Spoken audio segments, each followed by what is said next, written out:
On today's show, the Nets fall behind in the draft lottery standings with their win over the Wizards, leading some fans to sound the panic alarm over the team's tank outlook and rookie development plan. Are those worries justified or overblown?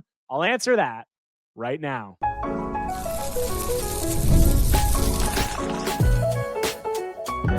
You are Locked On Nets, your daily Brooklyn Nets podcast. Part of the Locked On Podcast Network, your team every day. Welcome in to Locked On Nets right here on the Locked On Podcast Network. Now, the #1 sports podcast network. It's your team, the Brooklyn Nets, every single day. I'm Erik Slater, Brooklyn Nets beat reporter for ClutchPoints.com. Thank you for making me your first listen of the day. The show is 100% free on all those great platforms. And on today's show, we're going to be talking about the Nets' tank outlook and the NBA's tank landscape as a whole following Brooklyn's second win of the season. We'll also talk about Jordi Fernandez's rotation decisions involving some of the team's rookies and whether there'll need to be a shift towards more of a tank emphasis and more of a rookie development emphasis. So got all that coming up with Lucas Kaplan right now. And joining the show now, we got Lucas Kaplan of Nets Daily. And Lucas, we're coming off a Nets W, and there is a lot of discourse going on amongst the fan base, some concerns. Some people might be happy, but there's a lot of conversation surrounding the Nets tank, surrounding the rookies, surrounding some of the top players on the roster. So we're going to get into all of that. But I want to start off with what I'm calling tank hysteria. I've got segment 1 titled Tank Hysteria. And we obviously came into the Nets this season. They revamped their roster. There was a tanking agenda in mind, a little bit of a youth movement, or actually a bit of a youth movement. And everything coming out of the gate, everything's peachy with the tank. You know, they have however many losses. They're clearly the worst team in the league. And then they pick up that win at Indiana. We potted after that. It was like, okay, that's fine. You got to win eventually. You can't lose them all. And then they come out, and last night they stomped the Wizards. And the Pacers and the Wizards just so happen to be the two other one-win teams. So the Nets fall back to third in the draft lottery standings. That comes with Jordi clearly trying to win these games, you know, playing some veterans over some rookies, which is ruffling some feathers. And, you know, when I started on this beat, Lucas, I never thought that I'd be covering a season where the Nets are 2-11 and have a -12 net rating, and the fans would be complaining that they aren't bad enough. And that's what we've got here. That's the position that we find ourselves in. But I do think that this hysteria, despite all of that, it does speak to a few things. It speaks to how starved this fan base is for a young star talent, a young, you know, face of the franchise building block, how rattled they are from how the team pretty much botched the tank last season. I think it's fair to say that at this point. And then also how bad the NBA is at the bottom of the standings. So you know, it's kind of an interesting situation, because my whole takeaway that I've come away with from how the fans have reacted to this is it's a little bit ridiculous. Like, the Nets are 2-11. They are pretty much clearly one of the worst teams in the NBA. And despite that, it's not like a foregone conclusion that they are going to finish with the worst record in the NBA, or even the second worst or the third worst. And that does matter in regard to, obviously, the ceiling of your pick, but more importantly, the floor, and not falling back too far. So my thesis, the concerns, I think, are a little ridiculous, a little overblown, but I understand why some of the fans have some angst looking at the bottom of the standing and saying, like, okay, this isn't going to be a cakewalk to just the worst record in the league. And the Nets are going to have to shift at some point and do some things to try to compete for that, you know, top spot in the draft lottery standings. Other than being terrible, other than having the worst defense in the league and being 2-11, at some point we have to listen. I've been a Nets fan my whole life. At some point we got to have some pride, guys. We got to have some pride. We got to, like, I'm sorry. I know, I get it. I've been through all the draft picks, all the young stars in waiting, in hope. You know, I thought Marshawn Brooks was Kobe Bryant. We got to have some pride. They suck. They're 2-11. They have the 30th ranked defense in the league. They have a non-garbage time net rating of -14, which is only decimal points better than Indiana, and a point better than Washington. They've moved up to 27th in net rating. So, hey, I mean, they're not the worst team in the league right now. Oh, the Pelicans are also below them in net rating? Pelicans, Pacers, Wizards, all ahead of the Nets in net rating. Listen, right now. I think there are two separate things going on. I think one, it objectively is disappointing to tune in to a season in which they are bad and watch Yegor get 18 minutes against Orlando and Drake get 20. And that is the extent to which you're seeing the rookie class, unless you're tuning into Long Island games. And obviously that's not the same thing. And then, you get Noah Clowney, I guess, right? Like still in his third year.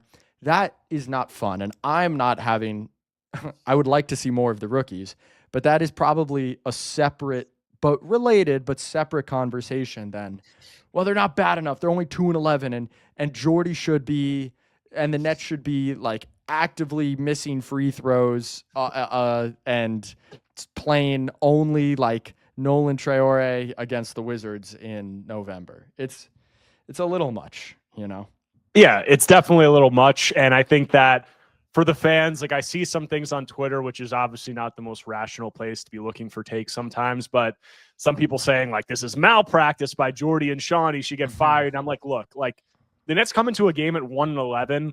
Do you expect him to try to coach to lose the game? Like I understand the objections with him playing the rookies limited minutes and playing some of these veterans more, which we're going to get into. We're going to do a whole segment on that. But at a certain point, like what you said, it comes back to what I've said about fan bases and tanks like this. Like a lot of people, the thought process is you can go 0-82, it doesn't matter or whatever. All those people don't have to be in the locker room. And gets really, ugly. It gets really, there's a lot. It's just a disheartening feeling when you're going in and you're losing all of these games one after another. So I understand, the fan perspective, but at a certain point, like you said, like Jordi is a very competitive guy. He's going to have to, he's going to have some pride and he's going to try to win some of these games. Now, having said that, hold on. Can I just read you the Wizards' main bench lineup at the end of the third quarter and the beginning of the second quarter? Like the main lineup. Okay. At the nominal 1, we had Bub Carrington. At the nominal 2, we had Cam Whitmore, Keshawn George, maybe he's the 2 or the 1, Corey Kispert at the 4, and Marvin Bagley playing center. They reek. Come on, guys. Come on. No, but that's Lucas. Like that's the concern. I mean, like that's why I think fans are getting a little angsty, and I understand it. I mean, like I went through this yesterday on the podcast. Like if you look at the standings, and we're talking about like legit threats to the Nets to finish ahead of them in the draft lottery standings, and all of this matters because, as I said before, like first spot can only fall to 5th, 2nd, 6th, 3rd, 7th. And that's important for the Nets because if the Nets get whatever spot they get, they're going to fall as far as you possibly can. So they have to try to mitigate that. And we have to finish with the top so we at least guarantee a top 5 pick in the doomsday scenario that we all know is going to come true because of this Nets organization. But if you look at it like the Pacers and the Wizards, 1-13 and 1-12 respectively, ahead of the Nets right now. The Pelicans 2-11, Kings 3-11, Mavericks 4-10. And if you're looking at that and you're talking about like legit threats to finish ahead of the Nets, definitely the Wizards because they freaking suck. Oh my God, they are a disgusting Erik, basketball team to watch. How many wins do you think the Nets are on pace for right now? It's like 13, right? Something like that. It's 13. It's 12.6 if you want to be technical about it, guys. Whatever. I mean, Lucas, but this is the most Nets thing ever. Is that in a season where they come out and they do everything right with the tank, and they look like they're just this abomination of a team. There are a bunch of other teams who are just as bad, if not worse. Like that's the way. It can't just be easy with the Nets where they start off 2-11 and it's like, all right, we have this cushion in the tank race. Like we look clearly worse than all these other teams. There has to be some threats. And I mean, like if you're looking at it, I'd say the Wizards, obviously, the Pacers with how they've started.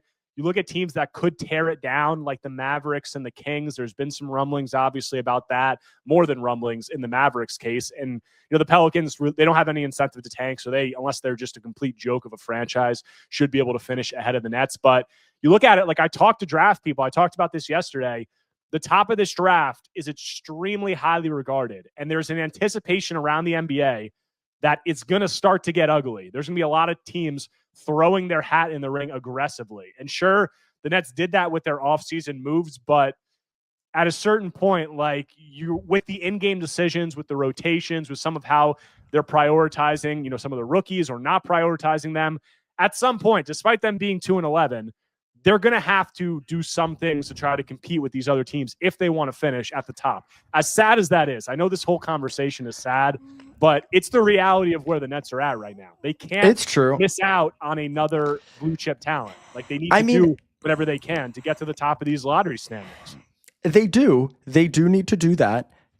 There is a need to develop the existing young talent on the roster to the best of their abilities. And I'm not saying that can take precedence in like going all out to win game 78, right? Or like the Nick Claxton buzzer beater in Philly last year. But that is a consideration. And if you finish with the worst record in the league, right, you only have what, a 43% chance to get one of those top 3 picks? Yes. Like, wait. Less, like a 39% chance, something like that. I thought it was over 40, but yeah, something in that ballpark. It's around there. And the floor also decreases. So like, for example, if you have the 3rd worst record in the league, you can fall to 7th, right? Yeah. There's only a 7% chance of that happening. If you have the 4th worst record, there's a 2% chance. And I know what you're going to say. Nets fans were already conditioned for the worst possible outcome. A very smart person told me one time, to live in a better world, you have to first imagine it. You can be a little bit optimistic. I promise it won't kill you. You can believe that the 98% thing that has a chance of happening is more likely to happen than the 2% thing, even if you feel like the 2% chance of falling to 8th if you're 4th is inevitable because it's the Nets. I don't know, man. They beat the Wizards. It's okay. That's my take.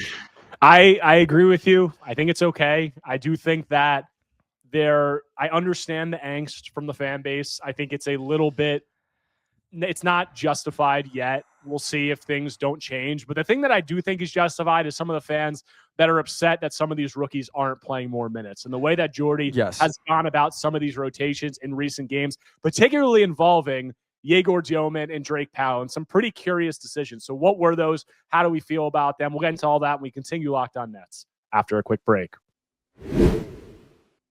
If you're a business owner, here's the truth. SaaS promised to make work easier, but now the average company is buried by hundreds of apps that slow down your teams and simply don't work together. That's not SaaS, that's SAD, software as a disservice. That's why you need Rippling. Rippling is the unified platform for global HR, payroll, IT, and finance, all in one place. They've helped millions of businesses replace a mess of disconnected tools with one system designed to give leaders clarity, speed, and control. Guys, what I love about Rippling is how it removes the bottlenecks and busyworks that slows teams down. Everything from onboarding to payroll to IT access runs automatically and perfectly in sync. Whether you want to run your entire HR, IT, and finance operations as one, or just fill the gaps in your software stack, Rippling can do it all. And right now you can get 6 months free when you go to rippling.com/LockedOnNBA. Learn more at rippling.com/LockedOnNBA. That's rippling.com/LockedOnNBA for 6 months free. This episode is brought to you by Prize Picks. You and I make decisions every day, but on Prize Picks, being right can get you paid. Don't miss any of the excitement on this sports season, whether you're following the NFL, NBA, or both. There's no better time to jump in on the action. If you haven't tried it yet, Prize Picks is the simplest way to play. Just pick more or less on at least 2 player stats, and if you get them right, you win. It takes less than 60 seconds to make your lineup, and you can play anywhere Prize Picks operates, including California, Texas, and Georgia. Guys, you can use Prize Picks during both football Sundays and NBA tip-offs. It keeps every game exciting. You can pick your favorite players like Pat Mahomes or Steph Curry to see how your predictions play out. And the new Stacks feature is a game changer. You can now pick more on Steph's points, threes, and assists in the same lineup. So download the Prize Picks app today and use code LOCKEDONNBA to get $50 in lineups after you play your first $5 lineup. That's code LOCKEDONNBA for $50 in lineup after your first $5 lineup. Prize Picks. It's good to be right. Coming back from the break, continuing today's Locked On Nets episode, talking with Lucas Kaplan of Nets Daily. And Lucas, we're talking about the Nets potentially needing to do more to boost their tank, as crazy as that sounds, with where they're at in the standings. And what is that going to look like down the line? That's probably going to look like leaning more into development than they have. And they haven't fully leaned into development yet. These rookies are not playing as many minutes as I think they could be, and that has ruffled feathers with a lot of people within the Nets fan base. And you look at it, during this game last night against the Wizards, Yegor Dioman and Drake Powell play 19 minutes apiece. And in both of these conversations, for the point guard spot with Yegor, it's kind of been Yegor and Tyrese Martin have been jockeying for minutes. And then you look at the wing spot off the bench, it's been Drake Powell and Zaire Williams. And Jordi he's trying to win games. I said that's clear. And in that process, Jordi has defaulted to the veterans. It's not like that drastic. Like you look at the last 8 games since Ben Saraf was sent out of the rotation, and it was Yegor and Tyrese as the point guards. Tyrese is playing 22.7 minutes. Yegor is playing 20.6. So a little bit more Tyrese. The last 5 games since Drake's been back, Zaire Williams is playing 25.6 minutes. Drake Powell is playing 22.6. So the arrow is pointing slightly in the veterans' direction. And I understand that because, as I've said, Jordi is trying to win games and put his best foot forward and send a message to the rest of the locker room. Even if I think the rookie should be playing more minutes, I think the thing that I take objection is in the game flow of some of these games, there's some moments where like Drake is cooking and he has like a few straight buckets and then he gets yanked. There's some moments where like Yegor in that Magic game, he hits a really big pump fake sidestep 3. He goes to the basket. He almost throws down the dunk. He misses it, but like productive plays, yanked, doesn't really go in for the rest of the game. Like that is where I don't really understand what Jordi's doing with some of this stuff. How have you felt about the rookie rotations and the lack of minutes and the fan reaction to it? It's annoying to watch because I'm here to watch Yegor and Drake. That's what we all want to watch. It's tough for me to have a strong feeling about it because it is so early. It is November 17th when we're recording this.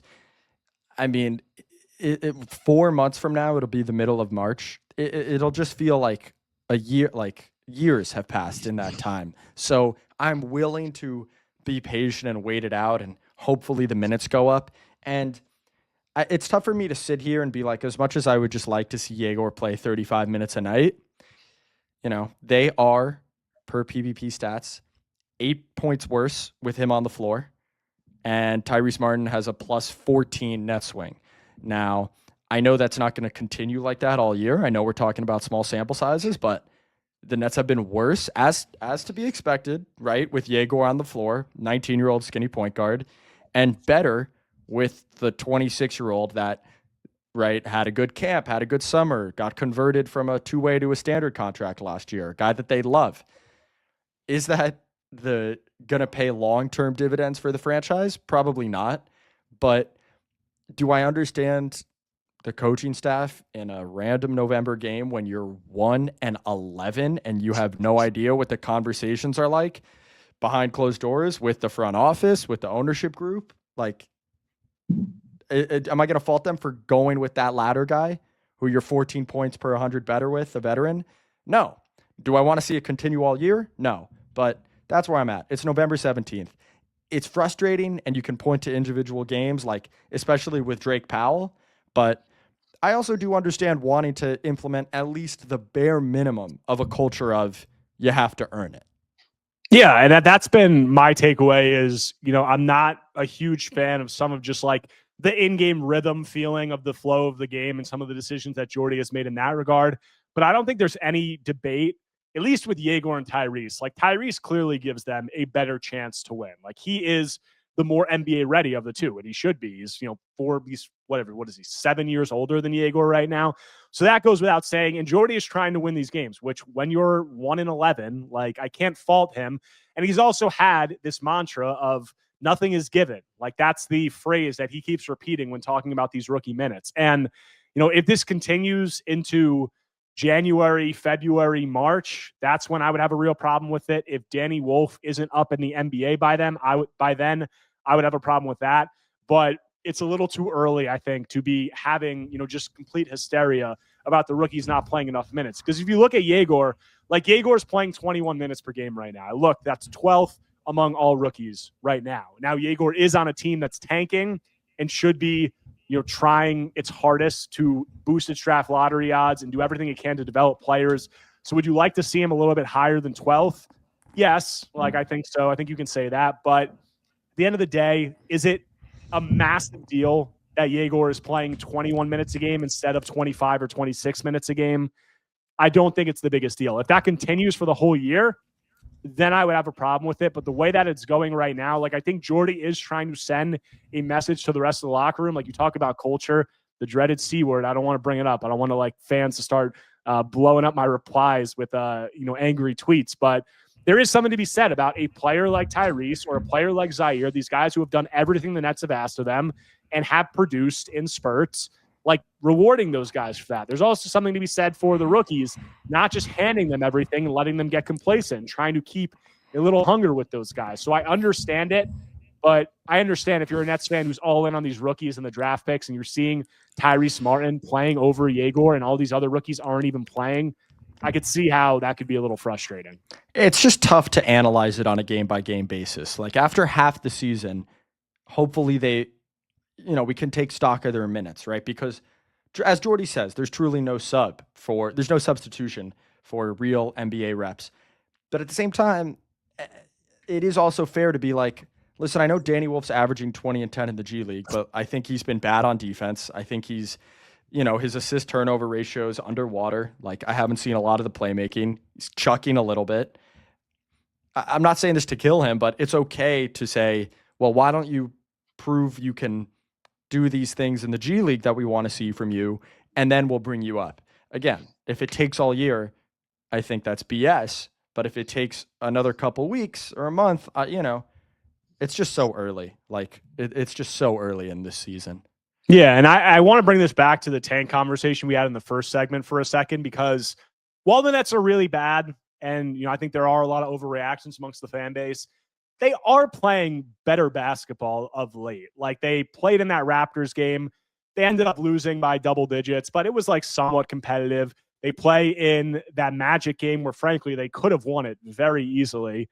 And then they blow the doors off the Wizards. And, since a certain person went out of the rotation, out of the starting lineup, and I don't want to say it because I don't want fans to get super mad, but the Nets have looked better, and I feel like the conversation, the reason, I don't know. I look at them versus the Wizards last night or versus that Pacers team, albeit that Pacers team was missing a lot of guys. And I think they do look significantly better than these teams on the court. So while they're while they're 1-11 going to that game, now 2-11, they're playing a little bit better now. The arrow is pointing up slightly. Can you admit that?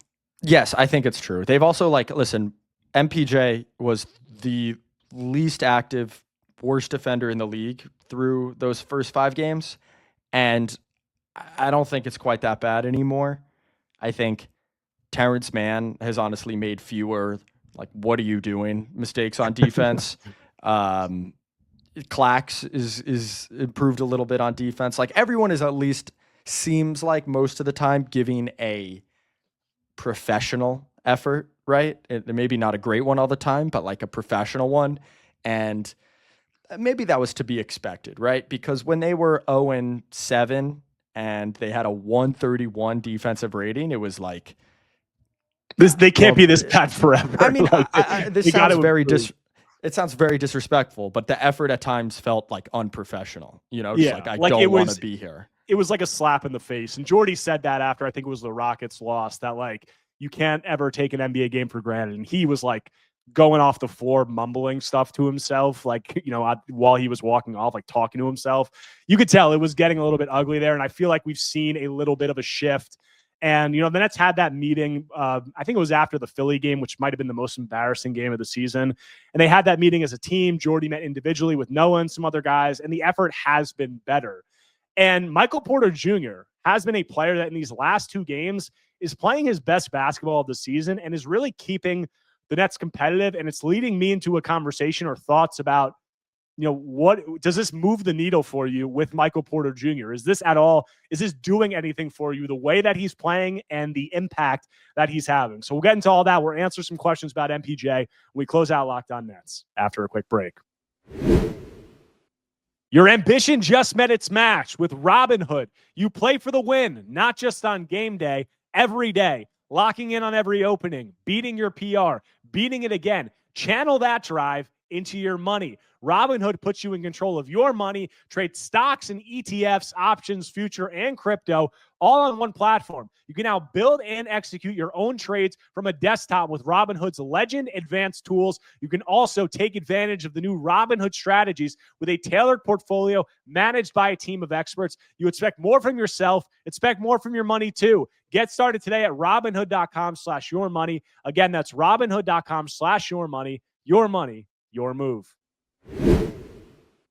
Guys, let's be real. Making excuses doesn't solve anything. We've all heard them before. It's just stress. I'm tired, or it happens to everyone sometimes. But when it comes to performance, sometimes your body just needs a little extra support, and that's where Rugiet comes in. Rugiet offers fast-acting, doctor-prescribed treatments for ED designed to help you stop making excuses and start making moves. Guys, Rugiet makes it easy to get started. You just connect with a board-certified doctor 100% online. No awkward waiting rooms, no in-person appointments. It prescribed your treatment ships discreetly straight to your door. The process is fast, simple, and private, and it's all handled by real doctors. So visit rugiet.com/LockedOnNBA to get 15% off your first order. That's rugiet.com/LockedOnNBA. And don't forget to use code LockedOnNBA so they know that we sent you. Rugiet. Stop making excuses and start making moves.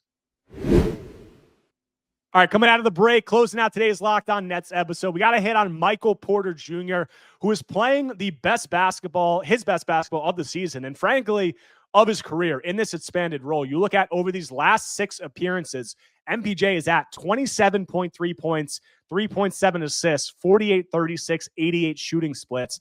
He had season-high 34 points last night, 11 of 18 from the field, and he set back-to-back, recorded 7 assists in back-to-back games, which is his career high. He had 6 assists in the first quarter against the Magic, which tied his career high for an entire game. So MPJ is playing some pretty high-level basketball, and it's really gone with, I feel like I described it yesterday on the podcast, as it seems like a more serious brand of basketball. It seems like, at least in these last few games, that Jordi Fernandez somewhat has gotten through to him. The defensive effort, while still not good, the defense, it's not abysmal or like laughable. And the shot selection is getting a little more serious. He'll take some bad shots, but we're seeing a lot of, off-ball movement, obviously, him taking the threes off of the zoom actions and curls and all that he does really well, but also him showing a really good feel for, how to get these backdoor cuts off of pin downs when defenders are top locking some of these actions, and that's getting the high lows for easy buckets. He's playing a very efficient brand of basketball these last few games, and I think that, like, you and me have had conversations about MPJ that sometimes he has 25 points and it feels like the least impactful 25 points ever. These last couple of games, I don't quite feel that way, and I'm just wondering with you, has this moved the needle at all for you and how you feel about Michael Porter Jr. and his outlook? No, I don't know. That's an interesting question. I think it just goes to show you situation in the NBA, especially with respect to like numbers, is everything. Like these guys are so talented that even the slightest adjustment in situation can drastically change what your production looks like. And this is not a minor change. I think this is a huge credit to, it should make Nets fans feel really excited for Jordi whenever he gets like a real A1, hopefully offensive talent. Like down to the little things, right? Last year, all these pet actions for Cam Johnson, most of them had him going to his right side. These all have MPJ going to his left. Like little things like that are they should be done, but Jordy's doing them. MPJ likes shooting going to the left. He's given MPJ as a way bigger target than Cam, more opportunities to back cut, to kind of seal off smaller defenders, like you said, when they top lock and Clax throws it over the top. MPJ really doesn't have the best handle. And so Jordy's allowed him to create all these advantages off the ball. Like you fly off screens, you get a handoff, or you back cut. So credit, I'm not just trying to credit Jordi, credit to the player and coach for making this work. But I think it's just a really nice pairing of offensive system right now and skill set. And, God, he can shoot. And even like those floaters he takes when he's driving left and like throws it up with one hand as he's falling out of bounds and it looks like he's just trying to draw the foul. It's like, man, this guy has so much basketball skill in his right Yeah. wrist. His dexterity and his like body control and understanding of positioning is just insane. Like you said, like I remember a specific play in the Orlando game where he kind of got the dump off the top block on the high low, and then a defender came over and he like caught it and in one motion like turned his body 180 degrees and like made a fall away like floating push shot. And I'm just like, the degree of difficulty on some of these shots is insane. But I do think that there's something to be said about Jordi. Like, I feel like somewhat getting through to MPJ in these last few games, because you heard MPJ talking about this going into the season. Like, he came in, he's out of the Jokic, Jamal Murray shadow. He said it to us at Summer League, like, I feel like I have a lot more to my game. I think it's going to be a lot more ISO, like some more pick and roll reps and all that stuff. And Jordi kind of shut that down right in the beginning of training camp and was almost like pretty much said to us, like, no, like he can't dribble, so he's not going to do that stuff.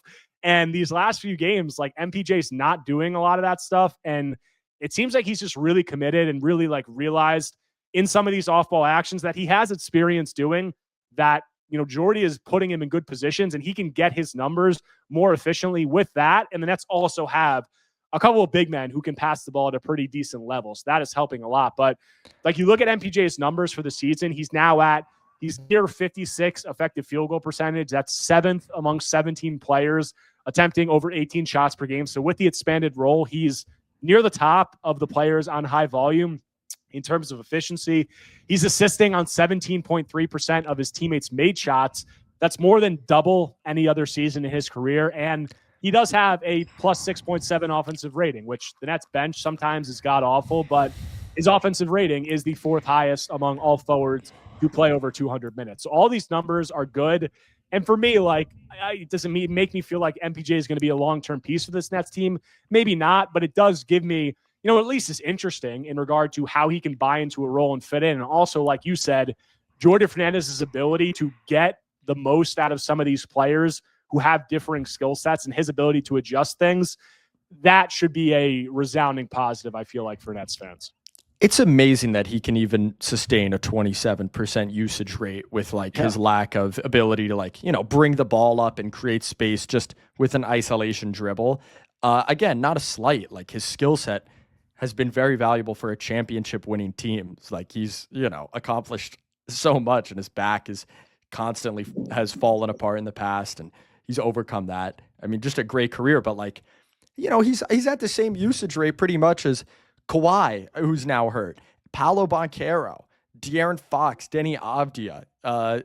He's above Kevin Durant and Franz Wagner. Like, you could say what you want, if he should have a lower usage or if those guys should have a higher usage. Again, usage isn't everything. But the fact that they can even run this many possessions through him is pretty shocking if you've watched all of his prior possessions or a lot of them in Denver. And he's gotten, really, it seems like much better at when he's doubled, right? Like if they're playing high ball screen coverage, he can see the roller or he can see the corner. He is pretty good at keeping the ball out of harm's way. And it's been, really impressive. I mean, and hey, it's fun to watch too. And we'll close it out after this. He's obviously a punching bag for obvious reasons, in terms of just comedic discourse surrounding the NBA. A lot of things that he does off the court goes without saying, like fair game there. On the court, there are a lot of unserious moments, but I feel like in all of that, it does get lost in the fact that this guy was a high impact starter on a championship team. Like he's not like a joke of a player. I think some Nets fans have written him off and said, us included at points, because his defense was just frankly so embarrassing. But if he locks in and he commits, he has the talent. Obviously the offensive talent goes without saying. And then defensively, he does have the size in some of these things where if he buys in, he's committed in all these things, he does have potential to be an impactful player on an NBA team. And, we only have a minute left, so I'll throw it over to you for very brief thoughts. But Cam Johnson is struggling over in Denver. And I have said that, I felt like while CJ was probably a better fit in Denver and a more serious player and more of a veteran presence, I felt like the trade discourse after that in regard to Nuggets fans, the NBA as a whole, the pendulum swung a little bit too far to Cam Johnson's this unbelievable player and MPJ is just unserious. I feel like we're seeing they're a lot closer than I think some people were, talking about it after that trade. Yeah, I mean, it was a great trade just for the 2032 unprotected Denver first. The guy I've been thinking about, and it's not my original thought, why is this different? Like, we love Lowry Markkanen, and we constantly try to trade him to the contender, right? That's just missing that one final piece. That's been his like role in the wider NBA discourse for 3 years. What makes his seasons in Utah different or better than what MPJ is doing right now? It's been 13 games. He has to sustain it. He has to keep playing regular bad defense and not or like horrific defense. But that's like a guy I think about. I'm like, situations are everything. And you look at him, and you look at Lowry's numbers. What's the difference? I have the answer. And we're gonna leave it on this. The difference is that Lauri Markkanen isn't playing Andrew Tate clips for his dates, and he's not talking about his vices of women and other, and his brother having no money. All that stuff. Like, Lauri Markkanen's over in Finland, like having a good time in the all season, and just no controversy. That is the difference. But Lucas, appreciate you taking the time as always. Always great having you on. And I think that we gave as much credence to some of the Nets fans' concerns as we could, but the Nets got Boston tomorrow, so we'll have you back on the show soon. And yeah, man, appreciate you taking the time.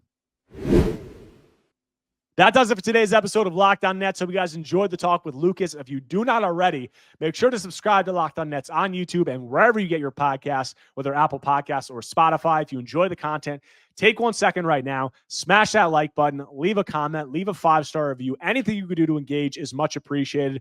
We got the Nets playing the Celtics for a home and away, so I'll have coverage of all that and more when I'm back tomorrow talking more Brooklyn Nets basketball.